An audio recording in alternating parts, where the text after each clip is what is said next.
Ladies and gentlemen, imagine you're a young, healthy, happy wife and mother. Your husband has returned safely from the war. Your toddler is thriving, and you just discovered you're going to have your second child. Good times, right? Life is good. This is what we all want. Then the unthinkable happens, and your life is forever altered. What will you do? What's your story going to become? We're going to talk about that today. My name is Frank Zaccari. This is Life Altering Events, Near-Death Experiences. Today we're going to talk about the power of love. Now my guest today is my cousin, Sarah O'Connor. Now Sarah and her husband Brian are examples of what the power of love can accomplish. So enough of me talking, let's get right to her story because this is intriguing, ladies and gentlemen. So Sarah, welcome to Life Altering Events. Yes, thank you for having me. Well, we're excited. I have followed you and your story and your family, being cousins on our family pages and things, and it's time that the world hears this story. It's time. So Sarah, to give us an overview of your background, where you grew up, where you went to school, how you met Brian, when you got married, all that kind of stuff, just to get everybody familiar. Yeah, sure. So I actually grew up in the St. Louis area on the Illinois side.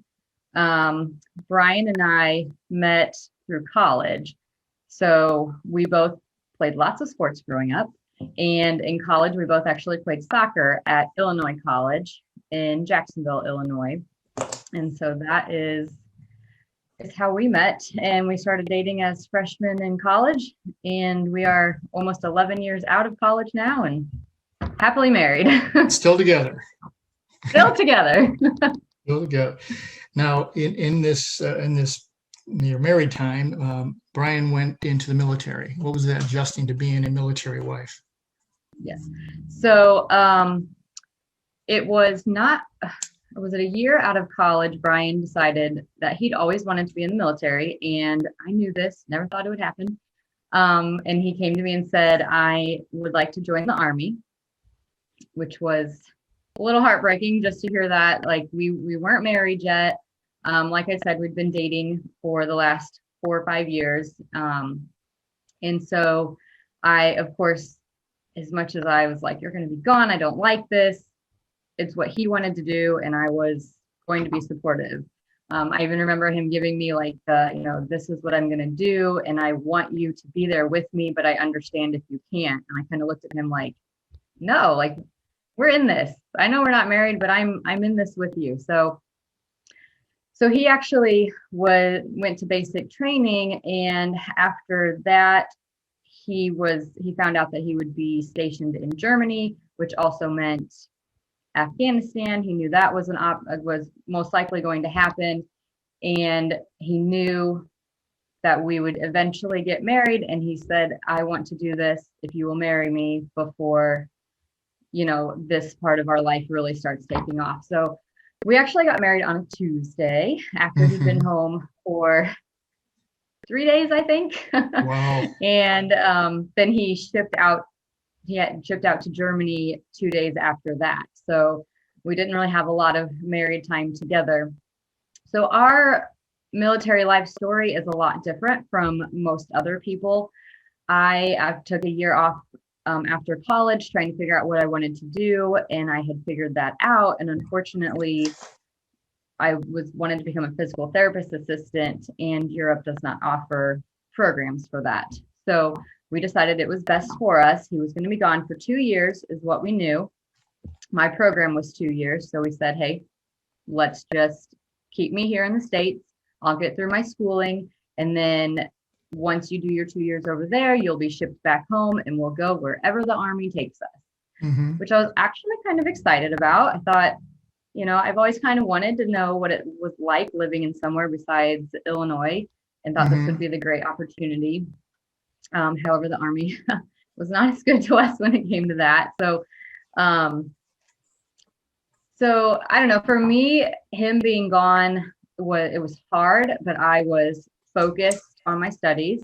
I was working part-time as a waitress as well, and keeping up with family and friends. So I always told my grandma, I think it was a little bit easier for me because I could talk to Brian every day and I just kept myself busy.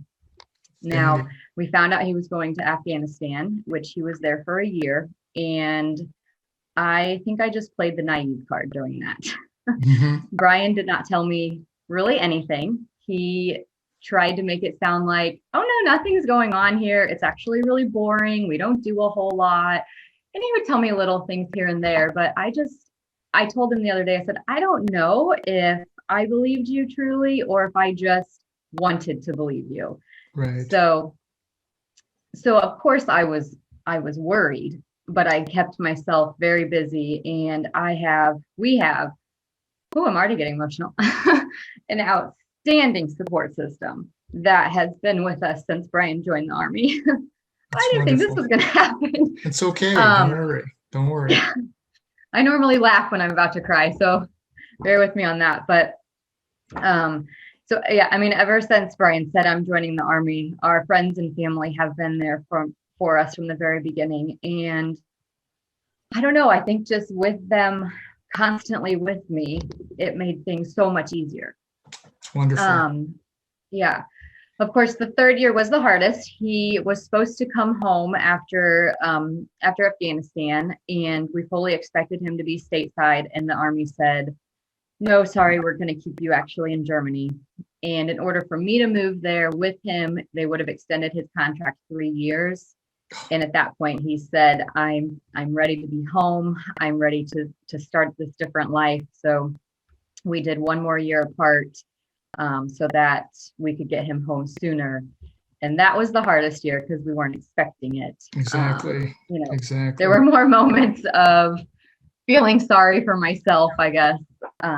But again, I started a full-time job at that point. So, and I was back living in an area where a lot of my friends were. So I was just able to keep pretty You busy. And my stayed, sister stayed. had a newborn baby right when Brian graduated basic. So getting to help her kind of raise him too. It was It's wonderful. all of it was such a blessing.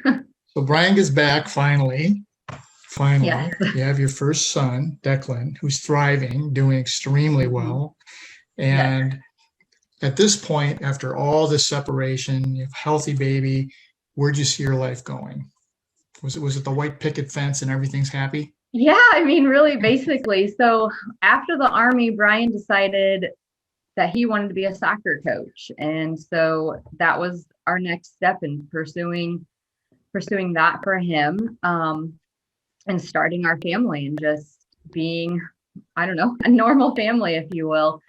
So yeah, I wanted to expand. I always wanted 2 to 4 children. Brian's good with two.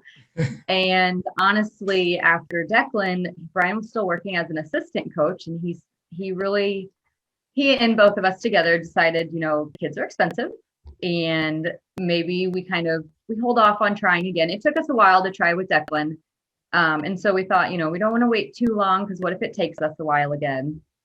But we wanted to make sure Brian had a better job so that we were both able to support our family, um, and just give the boys or children, we didn't know both boys at that time, but give our children what we wanted to be able to give them. Exactly. So that's kind of what we were hoping for. It worked out well up to that point.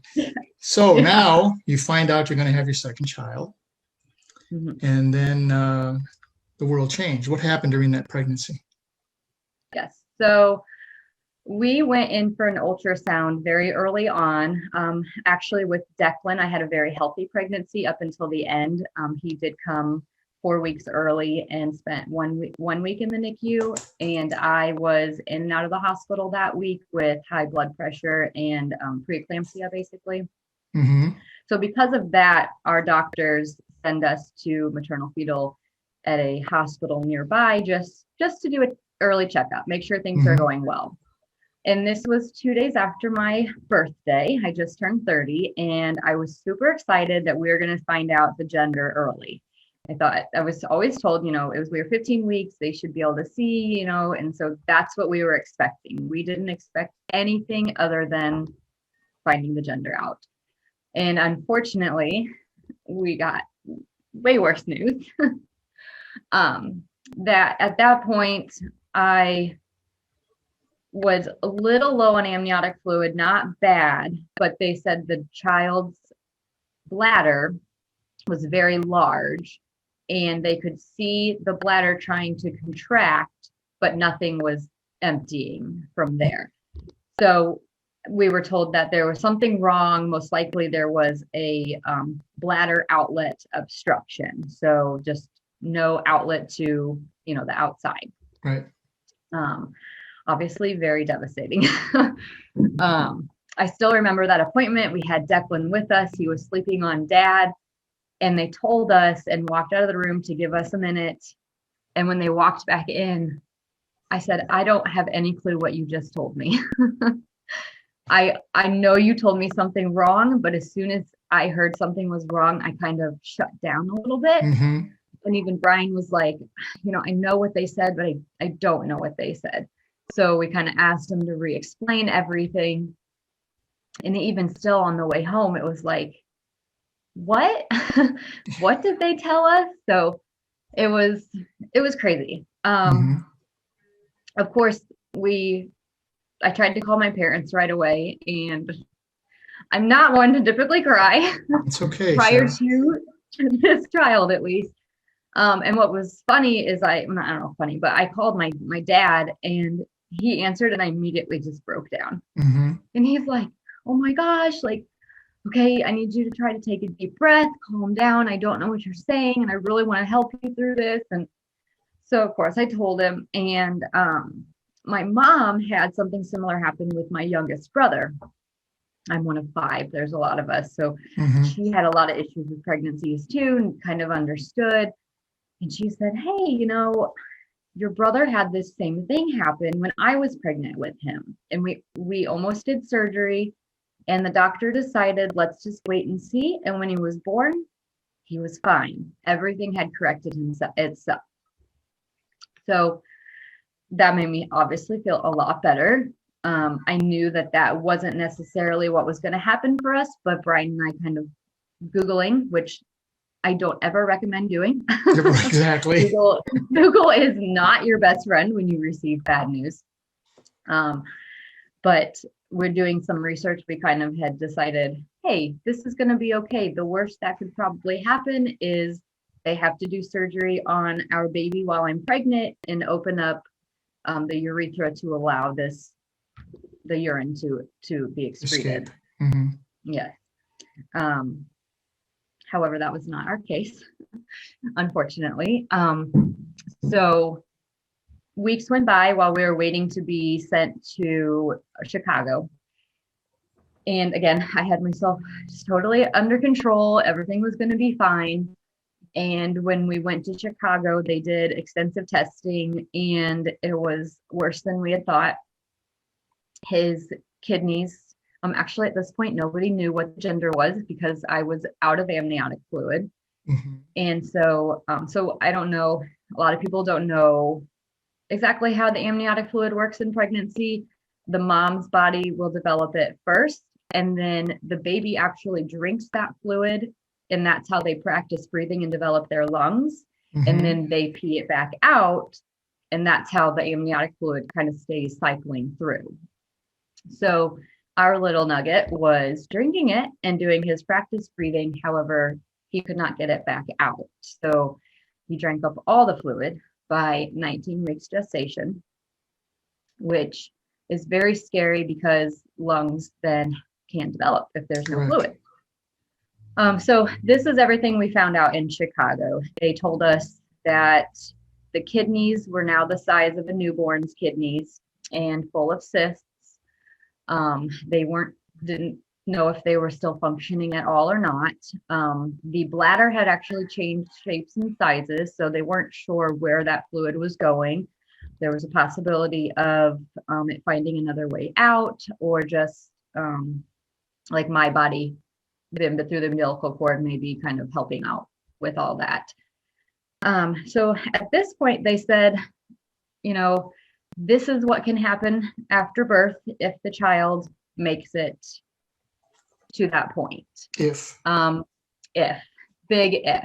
I will say I don't know why, but nobody in this meeting, besides saying, maybe one time the option of terminating the pregnancy was an option, but I think they just kind of maybe got a feeling from us and just told us straight out how life would be after the child was born, if making it there. Mm-hmm. So the biggest concern at this point is the child's lung development. If there's no lung development and they can't do anything to help the child breathe once they're born, then there's nothing else that they can do. You don't think about any other options for the kidneys or, the bladder and such. Mm-hmm. So we left that meeting, obviously devastated. Going in there thinking I was going to maybe have surgery, being the scariest thing on my growing child inside of me, became something that I wished for instead. That was not an option for us anymore. So I don't even know. I mean, we left thinking the worst, thinking I will love this child. We will love this child until we can no longer provide for him, and just pray and pray and pray that somehow his lungs develop. Mm-hmm. Absolutely. This is every parent's absolute biggest nightmare. Yes. And the strength you have and have shown and having that big support system, and I know a lot of them because they're also my cousins. Right, exactly. We're there, and you weren't going to face this alone, and you and Brian weren't going to face this alone. Yes. So we hear the devastating news. We continue on. The pregnancy continues on. Then what happened? Yes. So we actually went home and did our own research. I just wasn't okay with that being all, and neither was Brian.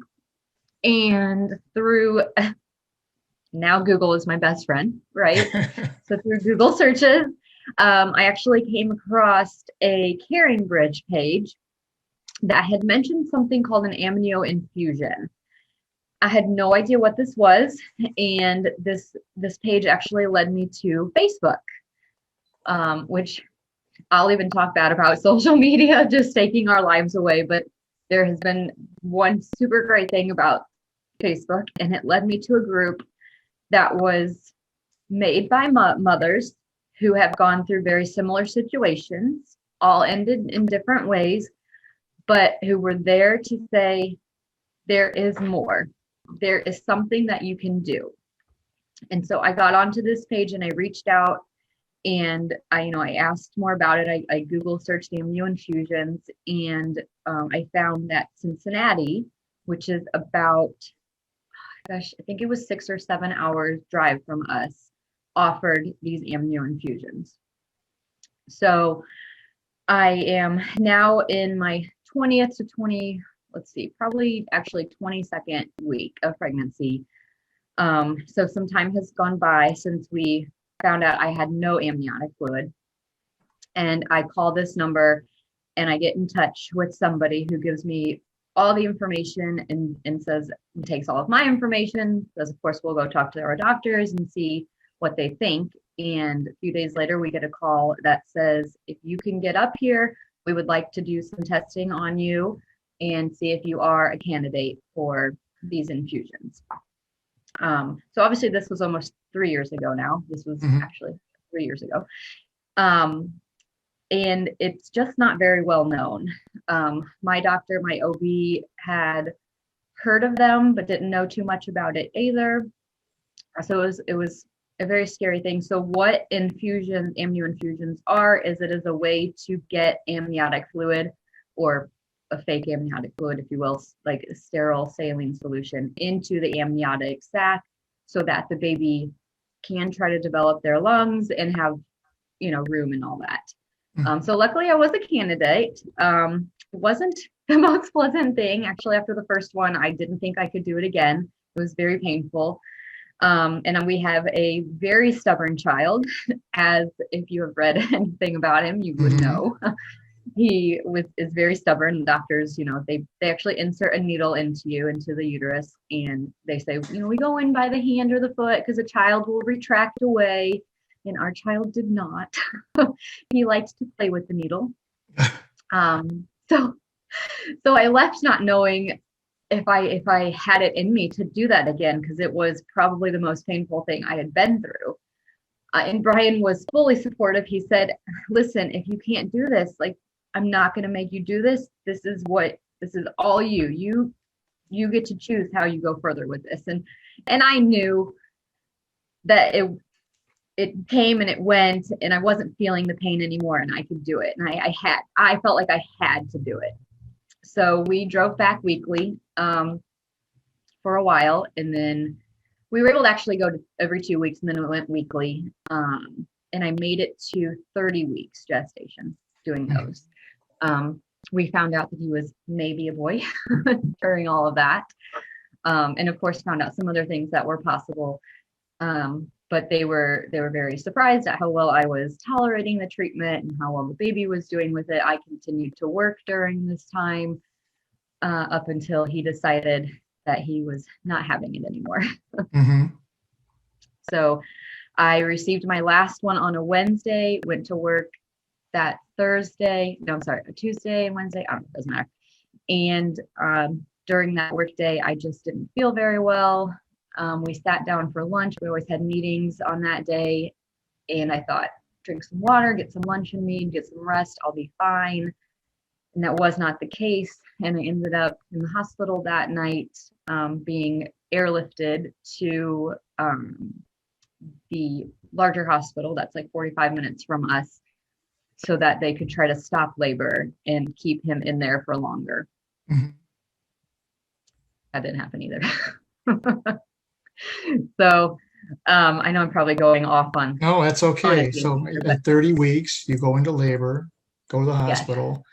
yes. It's the So delivery now. The lungs is the big issue, correct? yes, yes. So we are terrified. They are trying to get me at least to 32 weeks, if not 37 weeks.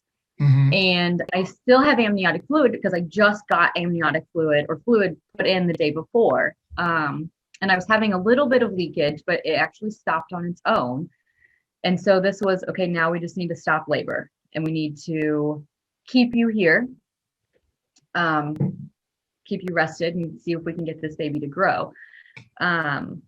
We actually were planning on delivering in Cincinnati. They have not only the doctors who were working with us for the infusions, but they have a few more machines that are higher tech for these very tiny babies, for their kidney function.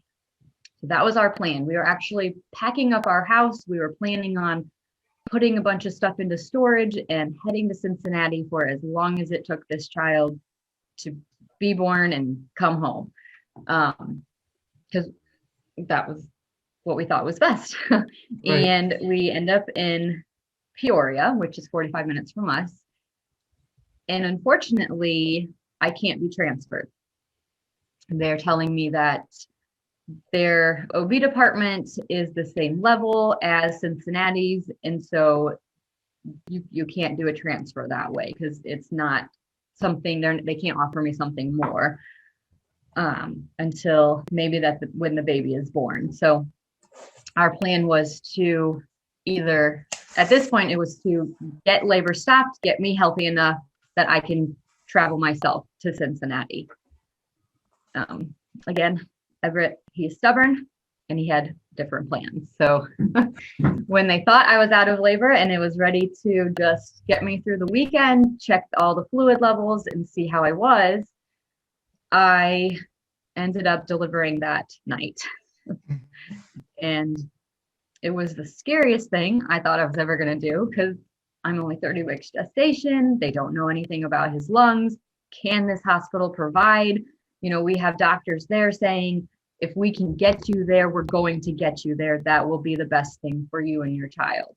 So now I'm in labor, which they weren't picking up the hospital, the machines weren't picking up my contractions, and I was feeling stuff, and we had kind of said it was probably not labor, it's something else.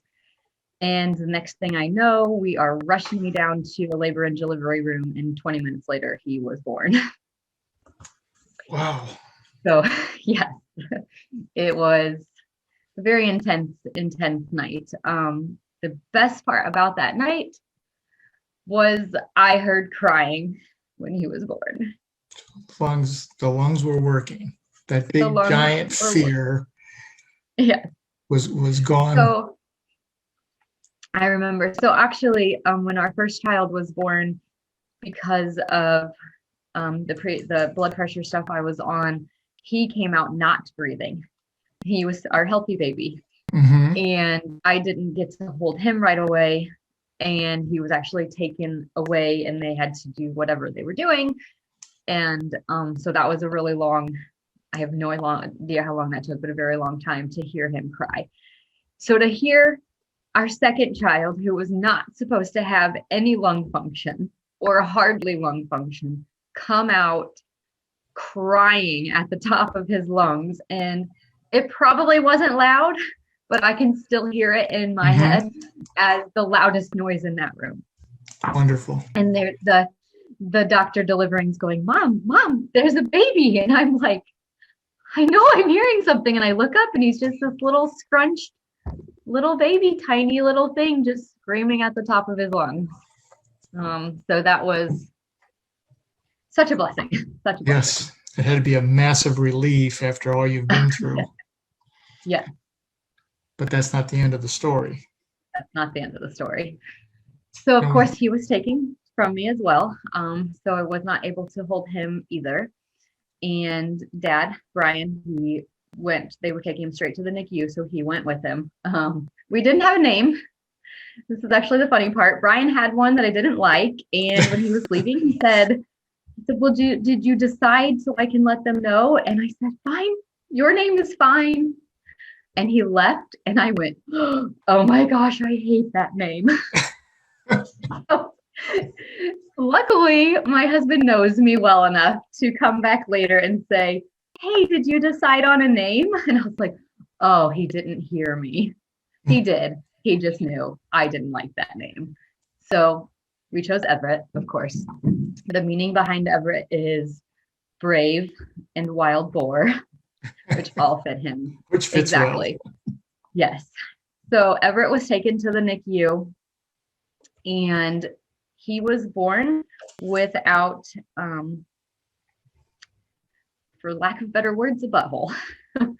That was first and foremost the thing that needed to be taken care of. So actually within the first 24 hours of Everett being born, he had his first surgery, and he had a colostomy that was placed. And luckily, in the next couple of days, we had output, so it worked. And then from there, it was figuring out kidney function. He did not have any that they knew of, and they ended up having to place what's called a PD catheter. It's for peritoneal dialysis. Right. It's a catheter that goes in the side of the abdomen so that they can do dialysis on this child. He was born at 4 pounds, and he was 15 inches long, so he was very tiny. He was big for being 30 weeks. 4 pounds was fantastic. It was what we thought was our goal. Unfortunately, our goal for the hospital we wanted him at was 4.5 pounds.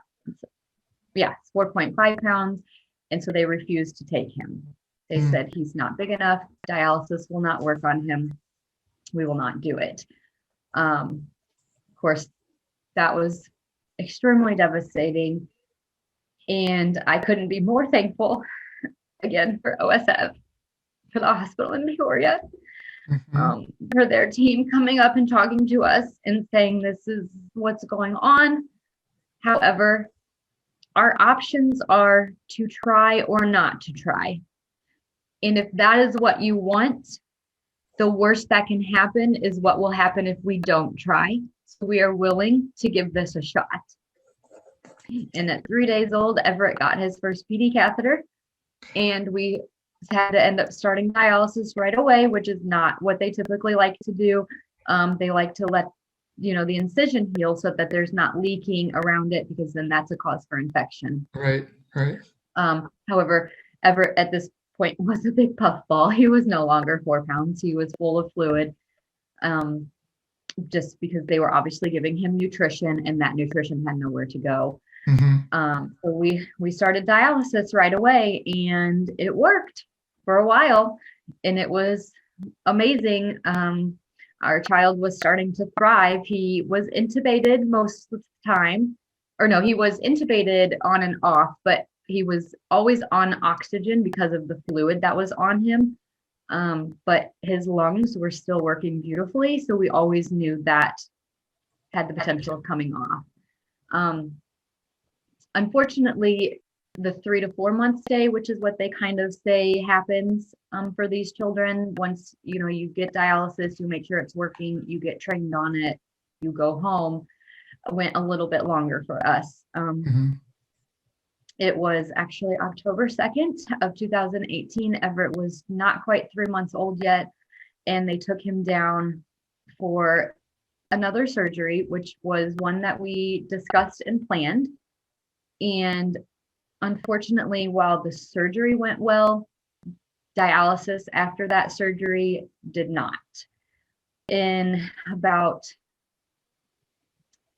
a month and a half, he ended up having a surgery every week to week and a half to try to correct the dialysis catheters. So by the time he was actually about 4 months old, just under 4 months old, I believe, we had to start hemodialysis, which is very scary on a baby, especially one of his size.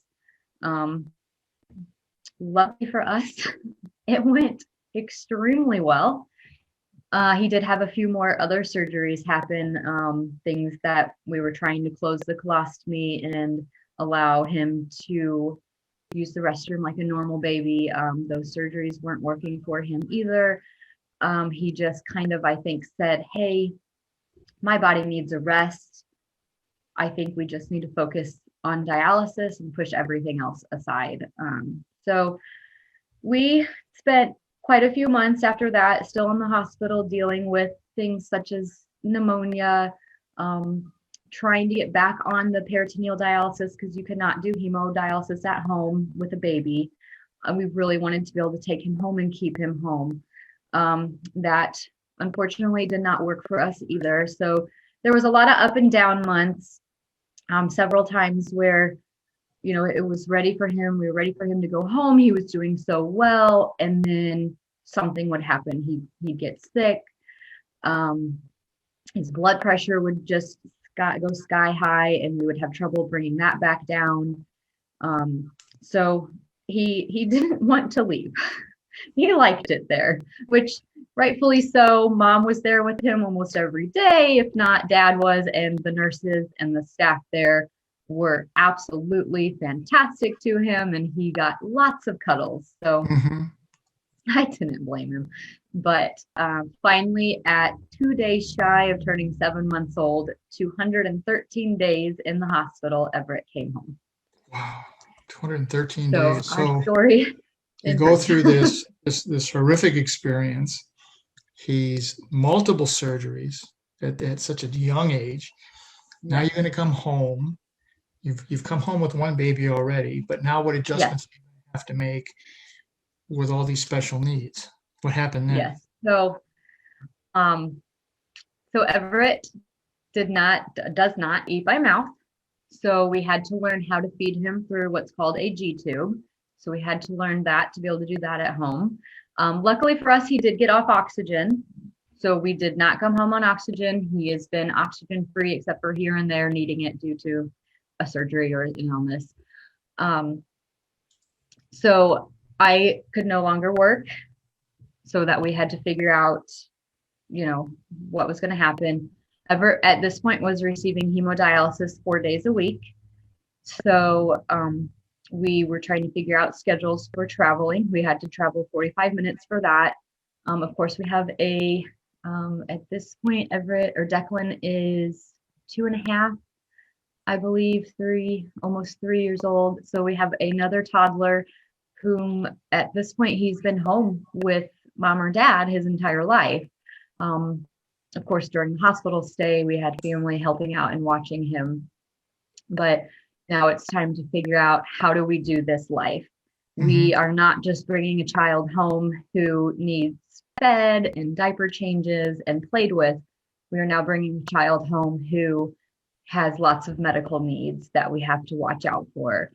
Um, there were some other things that we found out when he was very young, that he actually had a brain injury, either right before birth, during birth, or shortly after. It's a mouthful called periventricular leukomalacia, or PVL, and it's basically, I won't go into a lot of details, but his brain is atrophied and full of fluid. So not only do we have to worry about his kidney function or lack thereof, the fact that he has a colostomy bag and knowing how to empty that, how to change it, how to deal with leaks, how to keep his skin from being Breaking broken down. down from all the Mm-hmm. changes. Now we have to figure out how to help this child develop if he can. I remember early on in the NICU, him doing things that he shouldn't have even been doing, as in finding me by my voice and looking at me. I remember the therapist thinking like, wow, he's doing amazing. And so we thought he would excel, only that was prior to all of his surgeries and having to be intubated and having to be sedated, and becoming dependent on medications. I think one of the worst things I had to see at that point was my infant child going through withdrawal from pain medications and God. figuring out how you deal with that. The shaking and the vomiting and such that you think of when you're thinking of an addict. That was my infant child, and it was due to no other reason, but he needed those meds Mm-hmm. for a long time. So that was not really with adjusting to home life, but those are all the things that we now are thinking of. Um, you know, he's been on a monitor for 7 months of his life. We have always known what his heart rate was doing and if he was breathing, but now we're coming home to not having this fancy equipment with us. There are no nurses there when we're feeling overwhelmed or scared. If we see something awkward or weird, that doctor isn't there to just come into the room and take a look and say, that's normal, or, let's go ahead and look further into that. So while we were extremely ready to come home and we knew how to do everything, we now had to do everything. Mm-hmm. So while he was in the hospital, I tried my hardest to do everything and anything, and so did Brian. We were giving him meds, we were hooking up his feeds, we were learning. I had a particular way that I liked his colostomy bag being on, and so I was able to, I learned that early on and was doing all of that. So, realistically, there was nothing that really held us from going home. He was doing fine. We knew everything, but that car ride home was like, is he Terrifying. breathing? Is he breathing? Okay, yeah. Yes, terrifying. So yes, it was quite the transition to hospital life and now home.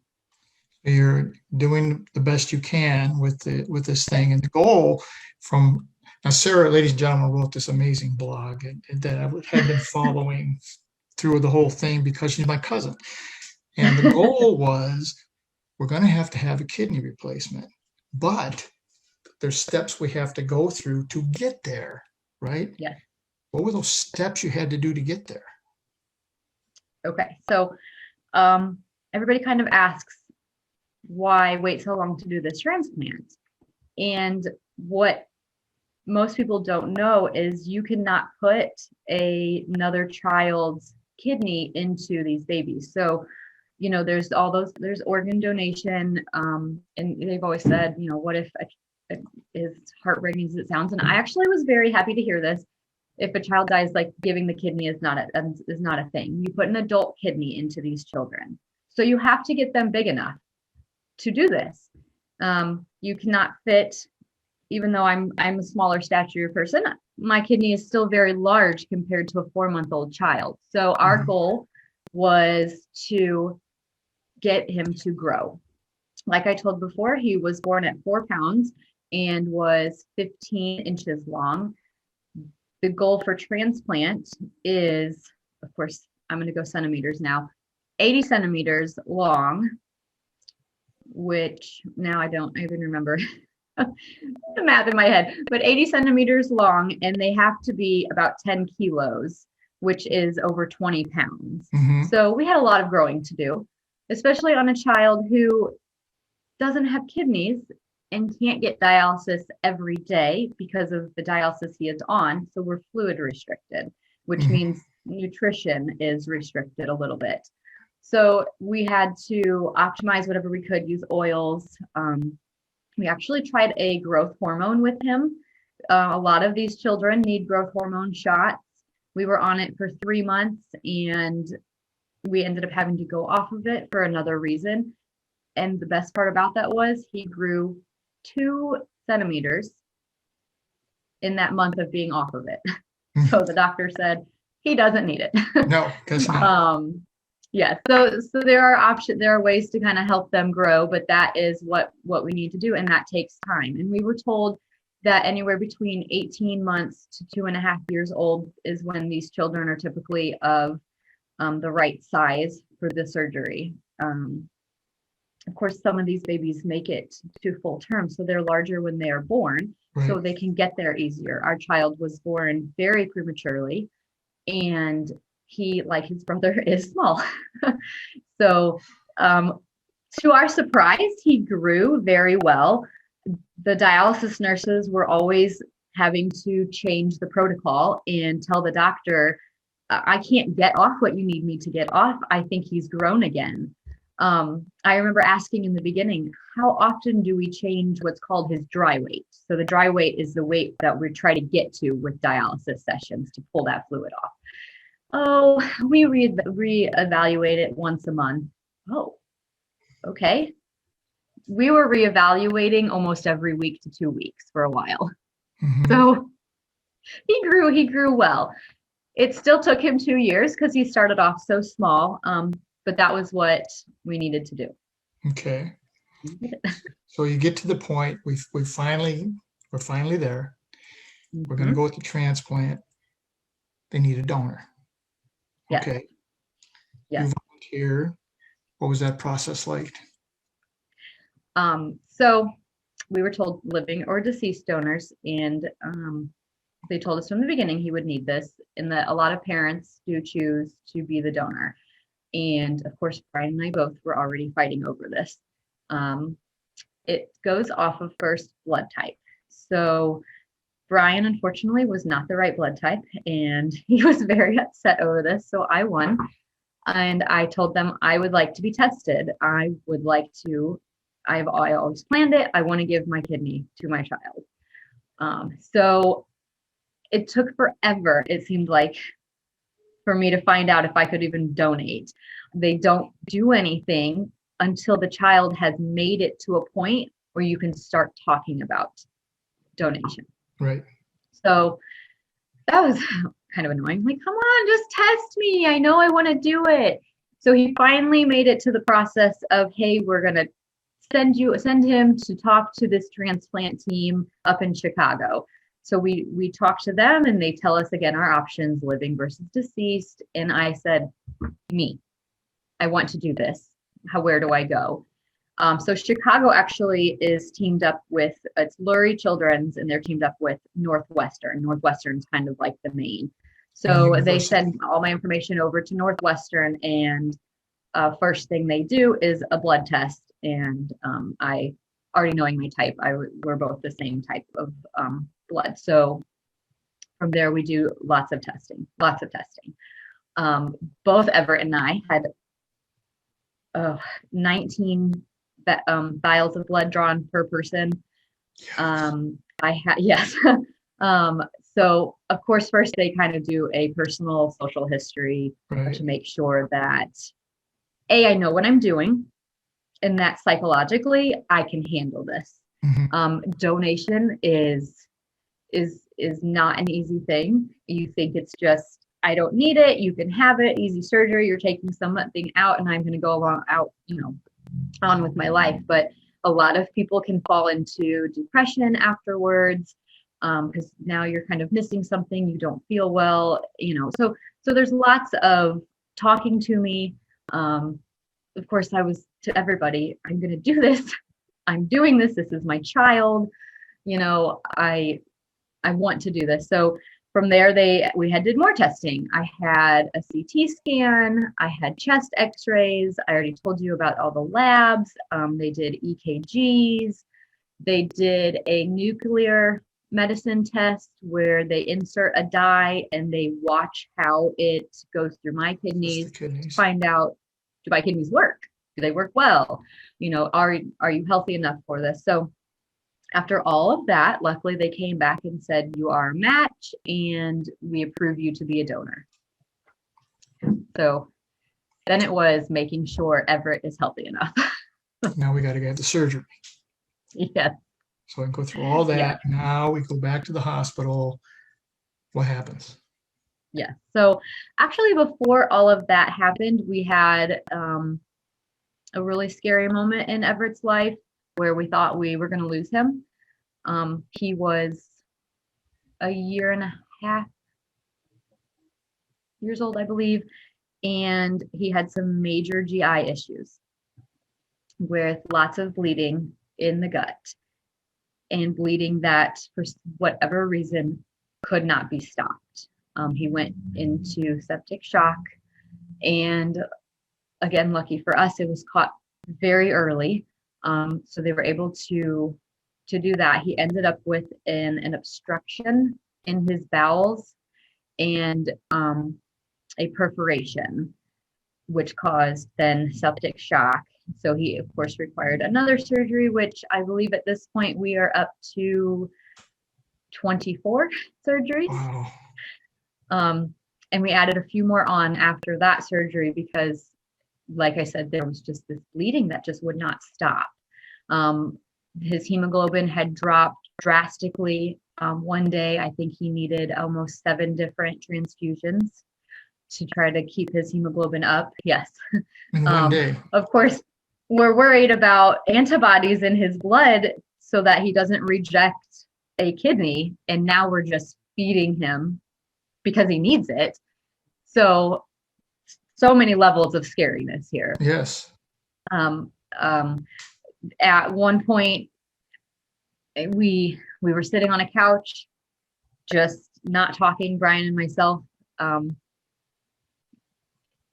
not knowing what to say in our own thoughts, and just basically breaking down and not knowing if this was it. Mm-hmm. If we just fought so hard for this to be the end. And I remember holding him actually during all of this, holding Everett and telling him, it's okay. It's okay if this is it. I didn't want him to suffer. No part of this pushing him to live and to have a life was supposed to be selfish on our part because we didn't want to lose a child. It was, we always wanted to give him what we thought he deserved. Correct. Exactly. So I told him, it's okay, buddy. I don't want you to suffer. And I'm okay with losing you if it means you are at peace. I know where you're going.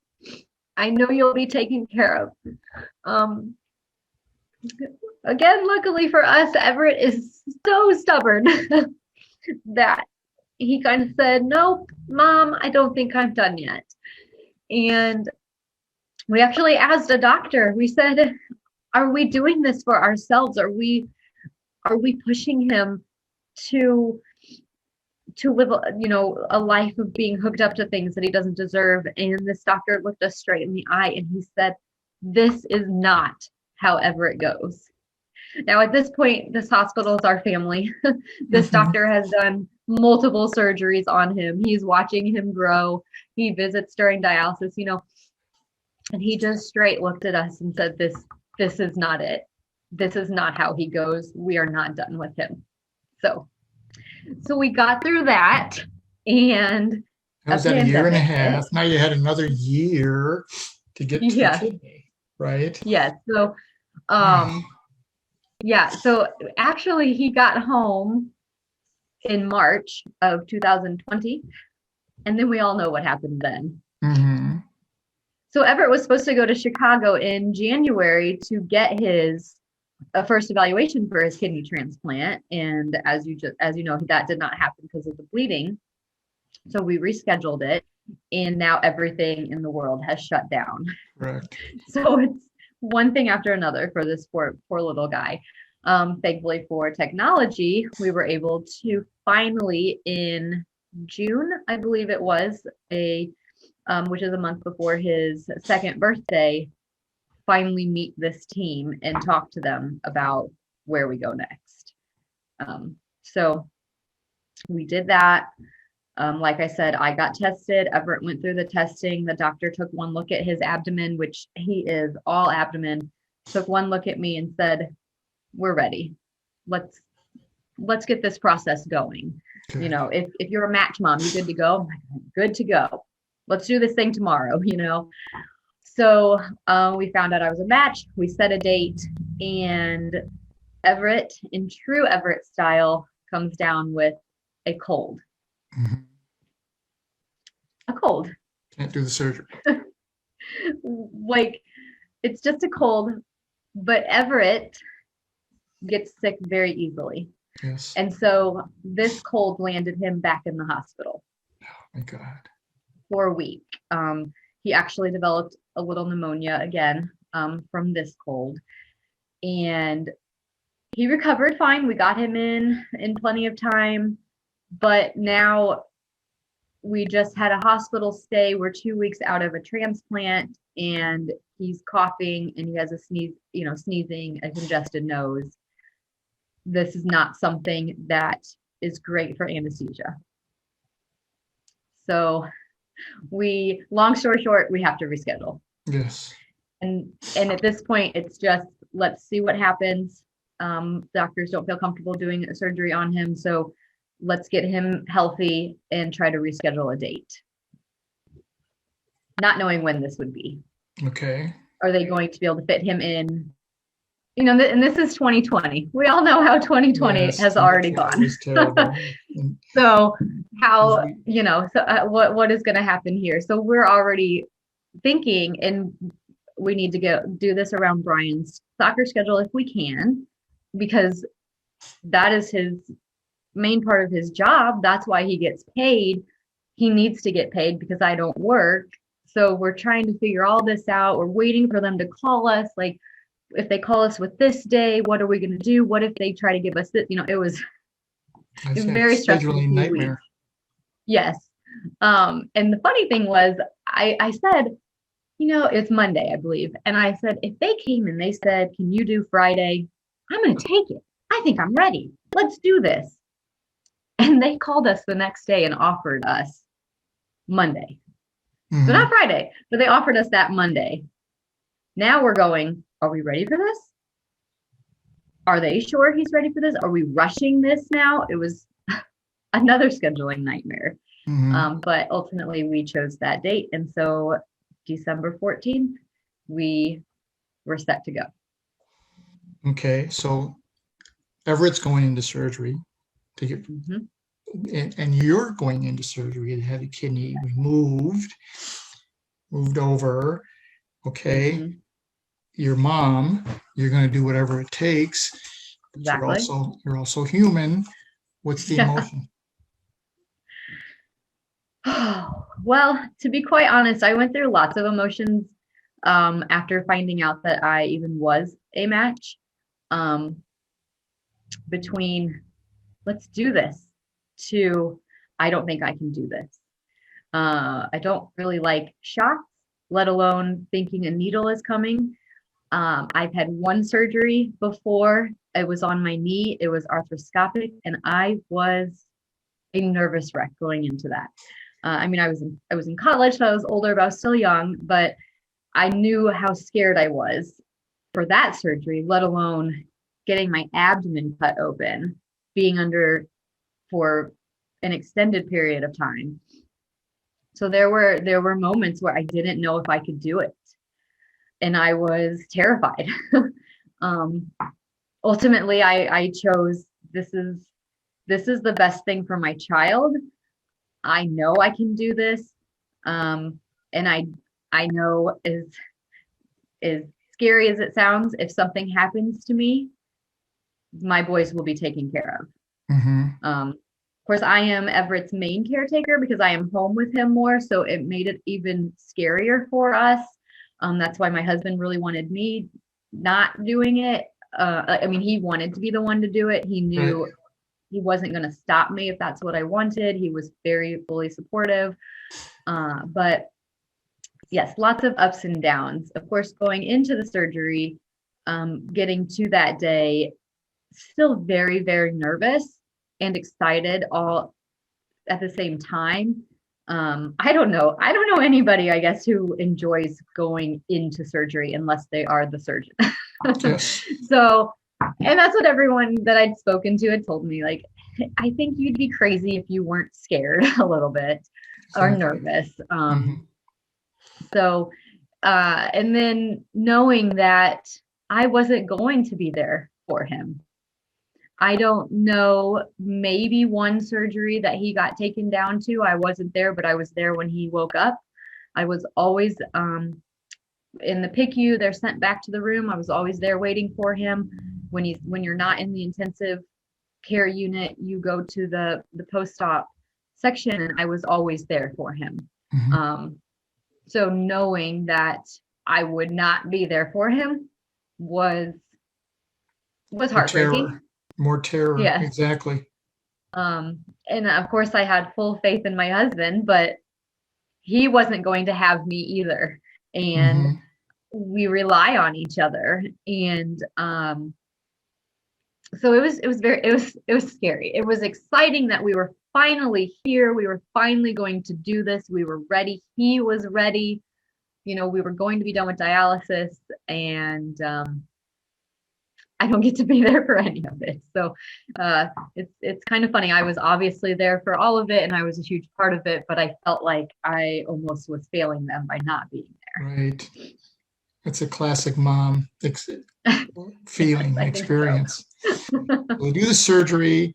Obviously, it went well. You're looking wonderful. How's Everett? Thank you. Sorry, what was that? How's Everett? How'd he come out of the surgery? How's Everett? So great. We had a hiccup before surgery with Everett. We did not know actually the night before if surgery was still a go. Still not totally sure what happened, but he possibly had a seizure at the end of his last dialysis session the night before. I think I fell asleep at 3:00 in the morning that night when I had to be over at my hospital at 5 in the morning. I was showering at 2 in the morning because I was awake waiting on doctors. So Everett had some event that was possibly seizure-like, where he was completely out of it. He was not responding to people. He was having these weird rhythmic motions. He required face oxygen. Otherwise, his stats were dropping significantly. We have no idea. Was it dialysis related or what happened? Actually, it was a little bit scary. Like, are we sure that this transplant, when they decided it's a go, are we sure? I actually was in my pre-op room not knowing if I was actually going into surgery, not knowing what the doctors had decided. Luckily, one of the residents who had been with us through the night walked over to me and sat down. He said, "Hey, Everett is doing fantastic. He's awake, he's moving," you know, and he had fallen asleep when I was there, and I saw that he was doing better, but we still didn't know. He said, "We're going to do this. We have no doubt in our mind that this is going to happen. And so we're good to go." So we went through with it, and Everett, like a champ, he knows how to do surgery, Mm-hmm. and he came out of it pretty good. I was out of it. I still don't really remember a whole lot from the hospital, being even after I was discharged. I mean, I do, but I'm looking back going, I think some of those pain meds kind of had me out of it more than I realized. Mm-hmm. But he he was peeing right away. Oh, He had urine output for the first time in his life, besides when he had tried to make it in utero. He was on oxygen for a bit, but he was able to be intubated right away, or extubated, sorry, take the tube out right away. right, Um, and the biggest issue that we had was congestion in his lungs. It was just kind of sitting gunky in there. right, right. Um, and he got off the oxygen, if I remember. Again, I was on meds pretty quickly, but we just had to get that taken care of. We didn't want it to turn into actual pneumonia. Correct. But he came off pain medications quicker than I did. Mm. He was thriving. Therapy would come in and work with him, and sitting him up. Now, he had an incision that went all the way from his sternum down to his pubic bone. His entire abdomen had been cut open and stapled shut. So I It's had terrifying. 3 little incisions, and I'm like, how are you doing what you're doing, child? Like, Mhm. we have been amazed with him ever since. We've had a few little hiccups here and there, but it wouldn't be Everett if we didn't. We stayed in Chicago for a while, and in the end of January, beginning of February, we were able to come home and be home with our now 4-year-old child, Mhm. as well. So we were able to be a whole family again, and Everett has just not stopped laughing at his brother since. I've seen pictures and little videos that you have put up of the two of them together. How do they interact together? Because it's such a joy to watch. Oh my gosh, you have no idea. Being here live with it is amazing too. Um, Declan was a year and a half, I think, a little over a year and a half when we had Everett. So very young to be all of a sudden thrown into this life of I'm not with mom and dad all the time. I'm told I have this brother. I'm not sure I understand what that means. Declan's not even talking yet, and he's occasionally visiting this little child in a hospital. And the first time he saw him, he knew he was his brother, Mhm. and he's trying to touch him and talk to him. I mean, he doesn't talk, but whatever, he's making words at that point. And he wants in this tiny little incubator with him, and Mhm. he just knew he was connected to him in that. I think from the moment, I mean, of course, he was there for the pregnancy. He knew mom's belly was growing. Now that he's older, he's like always asking me about mummies with babies in their belly. Then I don't have any clue what he knew or what he understood. Um, but he took to the big brother role like any big brother. I mean, really, and he did so fantastic with having to travel, and now they love each other so much. Everett is nonverbal. He does not communicate in other ways other than he's starting to talk a little bit. He says mom, and he actually says death for Declan. He talks about him when he's gone. I say, okay, we're going to go get Declan from daycare, and he'll get real excited. Declan comes into the room in the morning, and Everett just lights up. And Declan is going to be a doctor. I have no doubt in my mind. He I knows way too much about how the human body works. wouldn't be Um, surprised. he is so well versed. He understands that, Everett doesn't go to the restroom normally, just everything. And he's great about it. He wants to see everything. He wants to be there for everything. Everett makes a noise that makes sound like he's going to throw up, and Declan is immediately concerned. Is he okay, Mom? Mom, is he okay? Yes, he's okay. He's Mhm. hiccuped, It's amazing. So it is just, I mean, they're brothers. There are times where Declan just doesn't want anything to do with Everett, and I don't know. Everett probably always wants something to do with Declan because It's a typical little brother. right. Yes. And the interaction is not of a typical 4 and 2-year-old brother sibling. But and one sometimes has a hard time with it, which is 100% understandable. And we try to be really, if we can, we try to be really patient with him as well. Everett takes a lot of work, a lot of time. He eats every 4 hours during the day. He has medications. Like I said before, he does not develop typically. He is not sitting up. He does not have head control. He's not, doing all these things a 2-year-old should do. So there's a lot of work that goes into it. And the moments I cherish the most are when Declan comes over and says, "Hi, Everett," and touches his face. I have a bear right here. So this is your bear. Do you see him? You push here, push. You see the lights? And, he talks to him like we need him. Now, not always. Right. He's 4. Right. But those moments are just, and they take my breath away. They're amazing together. Well, there's a picture over your shoulder of the 2 boys. Can you tip that up a little bit, your computer? We can see that. Ladies and gentlemen, there they are, Declan and Everett together. You'll see it in the promotional thing that we're putting out, ladies and gentlemen, is a picture of Sarah with the 2 boys. Sarah, this has just been heartbreaking and uplifting at the same time. It's just an incredible story. With all that you, Brian, Declan, Everett have been through, what last words do you want the viewers around the world to understand about this type of situation?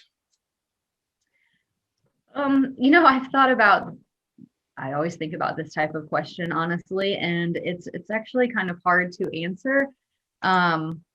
I think, just knowing that those who lead a more normal, this is our normal, and it's not normal to probably 95%, I don't know, I'm throwing that out, percent of the world, the population, families, just always having an understanding that our life is different, but we want to be seen as a part of the whole population. Correct. We're still human. We still have lots of emotions. We can't do what everyone else can do. And that's heartbreaking to us. And then it's still like, we want people to realize we're still human. We're still normal. We're still trying our hardest. Don't give up on us. We still want to be a part of your everyday lives. I never want anybody to say something, I don't want you to feel sorry for us. I sometimes feel sorry for myself. I get it. But we just want to still be a part of everything else that goes around if we can, and just understand when we can't. That doesn't mean, that we think, we've got to live over here. I don't know. I have a really hard time with this. It's a great answer. It's a great answer, Sarah. One of the things, ladies and gentlemen, people in families who have a special need, you can't exclude them. Reach out, go see them, talk to them. When you see Everett, talk to him. Don't talk over him. My brother is in a wheelchair from a car accident, and for a long time, people would talk to whoever was with him. He's standing right. He's sitting right there. Right. All right. Show compassion. Treat them the way you would want to be treated and how you would anybody else. That goes so far with families in a special need. Yeah. Well, as I said, we're just about out of time, ladies and gentlemen. I thank Sarah, my cousin, again. Sarah, that was amazing that you could relive that again and share those ups and downs. So we appreciate you so much. Ladies and gentlemen, as I say every week, no matter what life throws at you, and you just heard that life can throw a lot at you, Do 3 things. Look up, get up, never ever give up. Pick up the pieces that Sarah and Brian have done and start moving forward, and better times and better people will come into your life. If you want to know more about Sarah and Everett or the whole family and the situation, contact me. I will make sure it gets to Sarah, and we'll get you where her blog is, and you can read the whole story that she's put together, which is amazing. Now, ladies and gentlemen, you can see this show on Roku TV or on my YouTube page, Frank Zaccari. I will send links to Sarah, and she'll put it up in all the areas that she posts about her information. If you use the YouTube page, please subscribe. And let me leave you with this. None of us are in this alone, and the secret to walking on water is to know where the rocks are. And today, Sarah has shown us where many of those rocks are. Join us again next week when we get into another life-altering event. Thank you again, Sarah. My pleasure. Thank you for having me.